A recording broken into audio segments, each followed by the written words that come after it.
Sorry, আমার আসতে একটু লেট হয়ে গেল। আচ্ছা, আপনি কি করেন? আসলে আমি একটা টাকার বলতে হবে না, আপনি এখানে প্রেমিকের সাথে দেখা করতে আসছেন, আর একজনের কাছ থেকে 5,000 টাকা ধার নিয়ে আসছেন।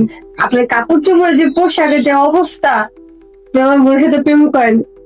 ওর দৈনিক মেকআপের খরচ আছে 5,000 টাকা। আপনি আরেকজনের কাছ থেকে 5,000 টাকা ধার নিয়ে এসে ওকে চালাবেন কি হবে?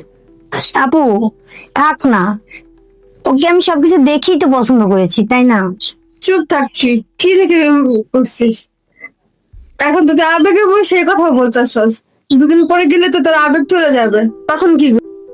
আসলে আপু, আপনি চুপ থাকেন, আমি আমার বোনের সাথে কথা বলতেছি তো। 2 বোনের মাঝখানে আপনি কথা বলেন কেন? আসসালামু আলাইকুম বস।